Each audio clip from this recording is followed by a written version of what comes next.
মানুষের পাশে মানে আপনার যতটুকু যোগ্যতা আছে আপনি মানুষের পাশে থাকবেন।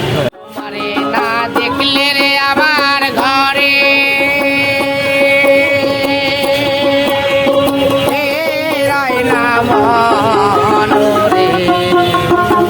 যে ঢাকা ইউনিভার্সিটির একেবারে প্রাণ কেন্দ্র অর্থাৎ ঢাকা মেট্রো রেলের পাশেই গান করে জীবিকা নির্বাহ করে।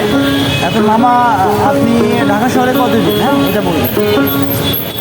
ক্যাম্পাসে আমার 19 বছর হচ্ছে। 19 বছর ঢাকা শহরে। তা পরিবার নিয়ে তো ঢাকাতে থাকেন না? না, আমার পরিবার দেশে বাড়িতে থাকে, আমি ঢাকায় থাকি। ও আচ্ছা, মামা ছেলে মেয়ে কজন মামা? আল্লাহ দিচ্ছে আমার 4 মেয়ে, ছেলে না। 4টা মেয়ে? তাহলে তো আপনি অনেক ভাগ্যবান বলা যায়। আপনি হচ্ছে এত পেশা থাকতে, হ্যাঁ মামা, মানে এই গানের এই জগতে কিভাবে আসলেন? মানে এটা কি পিতা থেকে পাইছেন, বংশ থেকে, না আপনার এটা নিজেরই যোগ্যতা আর কি বলতে? আমার দাদু গান করতো, আমার দাদুর স্মৃতি রাখার জন্যই আমি এই গানে চিন্তা করতো। শিশুকর্তা আমাদের প্রত্যেকেই কিন্তু এক একটা অভিজ্ঞতা দিচ্ছে, হ্যাঁ, প্রত্যেকের ভিতরে এক একটা ইউনিকনেস থাকে, কিন্তু এটা আমরা বুঝতে পারি না যে আমি কি পারবো কি না পারবো।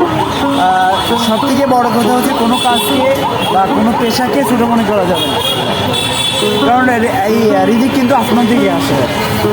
আমি যে আজকে আপনার সাথে এখানে বসে কথা বলবো এটা আমি কখনো কল্পনা করি, ঠিক না মামা? বিষয় হচ্ছে যে কখন কি হয় না হয় সবই একবার উপর থেকে নির্ধারিত। কার জীবিকা কোথায় কোন মাধ্যমে সবই উপর থেকে নির্ধারিত, এটাই। তা আমার জন্য দোয়া করবেন। আর আমার কাছ থেকে আমি আপনাকে এটাই বলতে চাই যে জীবনে চলার পথে যে পরিবেশে থাকেন না কেন সবশেষ আলহামদুলিল্লাহ বলবেন, এটাই মামা।